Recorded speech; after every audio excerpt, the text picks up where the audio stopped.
Good morning student. Last class में हमने first chapter की थ्योरी कंप्लीट कर ली थी। फर्स्ट चैप्टर में जो भी हमारे टॉपिक्स थे वो सारे हमने क्लियर कर लिए। सबसे पहले हमने आवेश के बारे में पढ़ाई करी, उसके बाद हमने कूलाम का नियम पढ़ा, उसका सदिश रूप पढ़ा, विद्युत क्षेत्र की तीव्रता हमने डिस्कस कर ली थी, बिंदु आवेश के कारण विद्युत क्षेत्र की तीव्रता ज्ञात कर ली थी। उसके बाद हमने विद्युत द्विध्रुव पढ़ लिया था।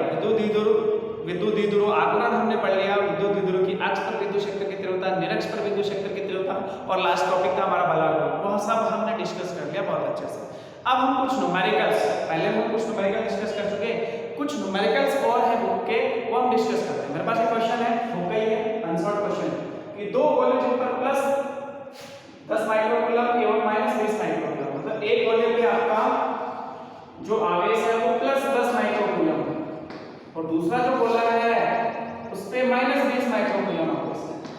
मैं इसको Q1 मान लेता हूँ, इसको मैं Q2 मान लेता हूँ, और दोनों कुछ दूरी पर स्थित है। सपोज r दूरी पर स्थित है, ये क्वेश्चन है, कुछ दूरी पर स्थित है।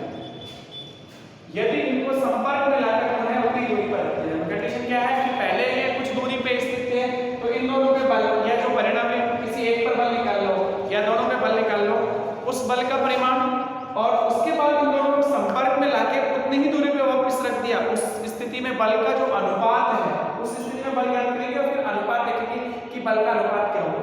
तो मैं आपसे पूछूं कि इस स्थिति में सपोज ये 10 माइक्रोकूलम या माइनस 20 माइक्रोकूलम r दूरी पर स्थित, तो कूलम बल का परिमाण होगा कितना होगा, तो आप लिखोगे k q1 q2 upon r²। ये सूत्र लिखोगे।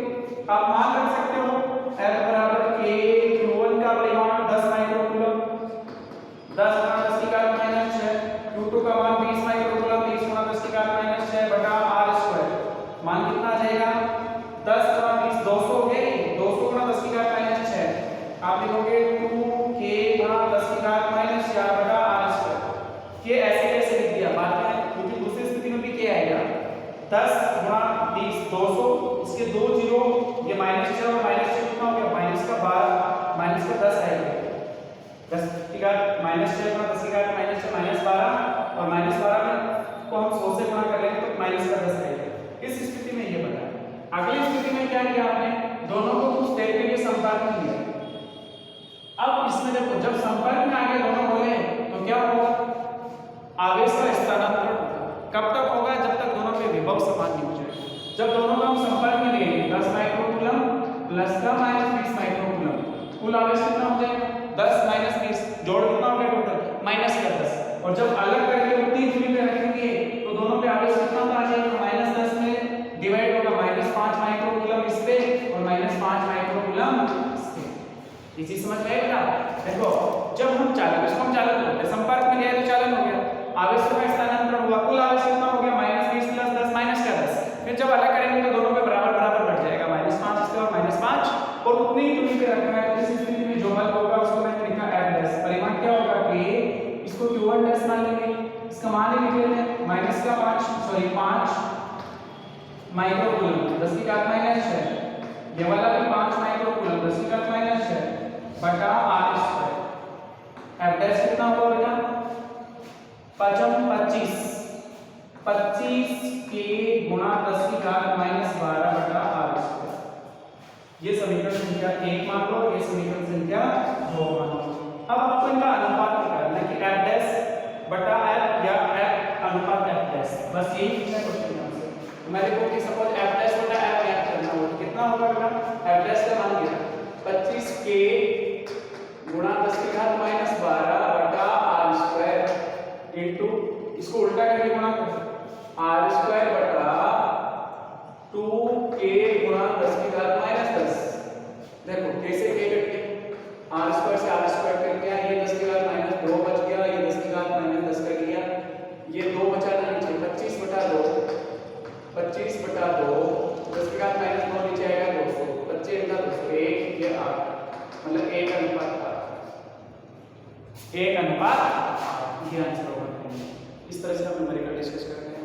अगला क्वेश्चन देखो ध्यान से, एक और अच्छा क्वेश्चन सॉल्व करते हैं।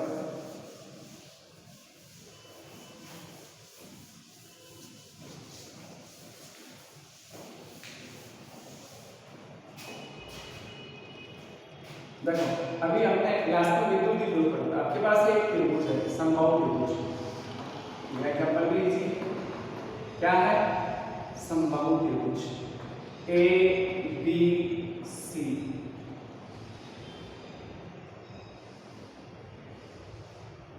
भुजा स्मॉल ए, यहाँ आवेश रखा हुआ +2, यहाँ आवेश रखा हुआ -2, सॉरी +2, और ये वाला आवेश है -2।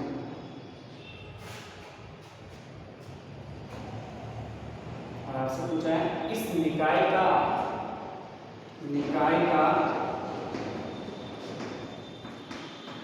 परिणामी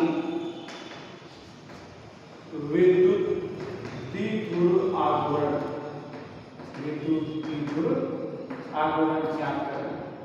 इस निकाय का परिणामी विद्युत द्विध्रुव आघूर्ण मतलब T सदिश ज्ञात करना है। विद्युत द्विध्रुव आघूर्ण का मतलब आपको क्या ज्ञात करना है? T सदिश का परिमाण, ये ज्ञात करना है। क्वेश्चन समझ में आ गया बेटा? देखो ध्यान से, अब आप देखो इसमें विद्युत द्विध्रुव आघूर्ण को तब पढ़ते हैं जब हमारे पास विद्युत द्विध्रुव होता है -q +q, P सदिश किस दिशा में होता है इसको हम जनरली लिखते हैं P सदिश का परिमाण लिखा जाता है q × 2।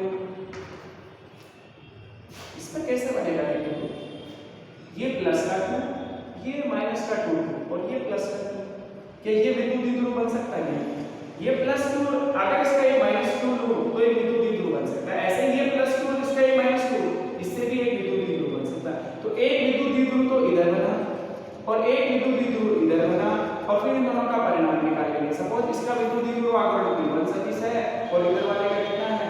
P2 सदिश। मैं अगर आपसे पूछूं P1 सदिश कितना होगा तो आप लिखोगे परिमाण के साथ, दिशा के साथ परिमाण, या इसका परिमाण P1 सदिश कितना होगा बेटा? इस सूत्र के हिसाब से आवेश का परिमाण क्यों एक इसका -2 दिया भाई, -2 क्यों ना, एक -2 तो इधर वाले के लिए लिया और एक -2 इधर वाले के लिए कंसीडर कर लिया। Q इनटू प्रभावी लंबाई, प्रभावी लंबाई कितनी है बेटा? 8। Equation number.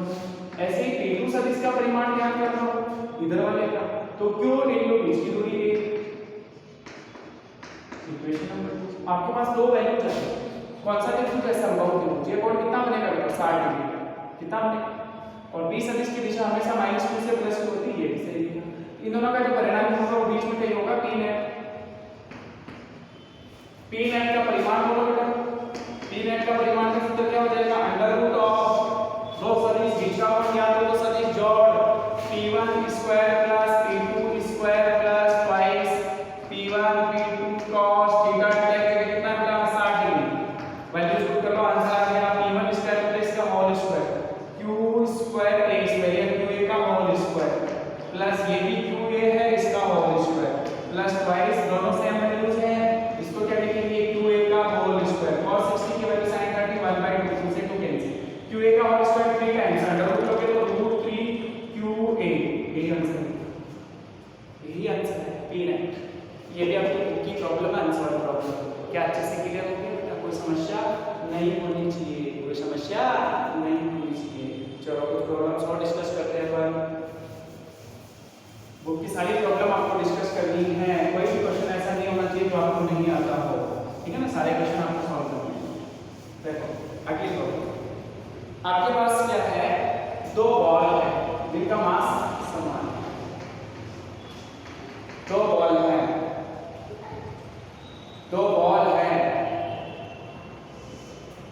और दोनों बॉल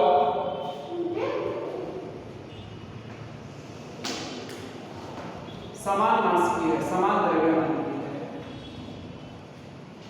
ठीक है ना? इसका द्रव्यमान भी m है और इसका द्रव्यमान भी। ये संतुलन अवस्था है, ये कोण थीटा और ये कोण भी थीटा है, और ये जो बीच की दूरी है इसको d से निर्देशित किया हुआ है। बीच की दूरी जो है वो d से निर्देशित करेंगे। इस पे स्मॉल q आवेश है और इस पे भी स्मॉल q आवेश है। ये प्रभावी लंबाई l और इस धागे की लंबाई, दो धागे लेंगे, एक दीवार से दो बॉल लटका दी जिनका द्रव्यमान समान है, आवेश समान है, बीच की दूरी d है। इस तरह से ये कोण थीटा है, ये कोण थीटा, जितने कोण से सामने स्थिति इधर है उतने कोण से ये इधर है, ठीक है। आपको पूछा गया है कि साम्य अवस्था की स्थिति में q का मान कितना होगा? साम्य अवस्था की स्थिति में q का मान कितना होगा? इस तरह का क्वेश्चन है। तो देखो हम बात करते हैं कि जब हम किसी धागे से किसी वस्तु को लटकाते हैं तो उस पर तनाव बल लगता होगा। ठीक है। इस m को अगर हम देखें तो इसमें गुरुत्वाकर्षण बल लगेगा नीचे की तरफ mg।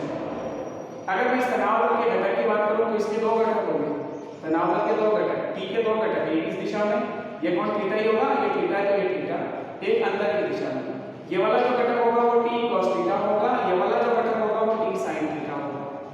ठीक है बेटा, अब ध्यान से देखो, ये दोनों जो बॉल हैं इन पे आवेश समान प्रकृति का है, क्यों, तो इस q के कारण इसमें प्रतिकर्षण भी बल भी लगेगा इस दिशा में F, जिसका मान कितना होगा बेटा, k q square upon d square, इसकी दूरी d मानी है ना आपने, चार्ज q है तो k q square d square बाहर की तरफ, अंदर की तरफ t sin थीटा, mg नीचे की तरफ, t का एक घटक t cos थीटा ऊपर की तरफ, दोनों समीकरण, मतलब इसको इसका एवरेज बना लिया हमने, तो ध्यान से देखो t sin थीटा तो किसके बराबर हो गया बेटा, t sin थीटा जो है वो किसके बराबर हो गया, f के बराबर, इसका मान हमें पता है a q square upon d square, बाद में रख लेंगे समीकरण संख्या 1।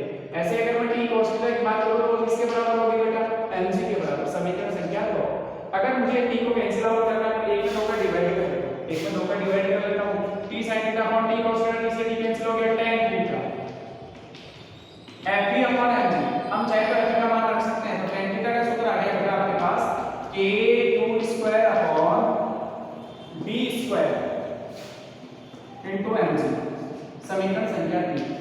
अब एक्चुअल में आपको ज्ञान क्या करना है बेटा, q का मान निकालना है, किसका मान निकालना है, q का मान। देखो आपको बीच की दूरी पता है, mg आपको इसका द्रव्यमान पता है, g पता है, k पता है, थीटा स्मॉल वाले केस में देखो tan थीटा सॉल्व करना है, अगर थीटा स्मॉल होता है ना, ये कंडीशन देखो बहुत इजी है, अगर थीटा की वैल्यू स्मॉल होती है, बहुत छोटी होती है, इस केस में हम क्या लेते हैं, tan थीटा जो है वो लगभग sin थीटा के बराबर होता है, और इसको अपन क्या मान लेते हैं, थीटा ही लिखते हैं, और इसको क्या लिखते हैं बेटा, theta, tan theta sin theta के बराबर ही होता है, उस केस में हम थीटा लेते हैं। तो अगर मैं यहां से मुझे L पता है, ये कितनी होगी बेटा, d/2, ये थीटा है, ये वाला थीटा, ये थीटा के सामने वाली भुजा लंब, ये 90 डिग्री के सामने वाली भुजा का है, तो एक sin थीटा का रिलेशन आपको समझ में आ गया होगा, sin थीटा बराबर लंब बटा करंट थीटा के सामने वाली भुजा लंब d/2, करंट कितना बेटा L, तो sin थीटा का मान कितना आ गया बेटा आपके पास,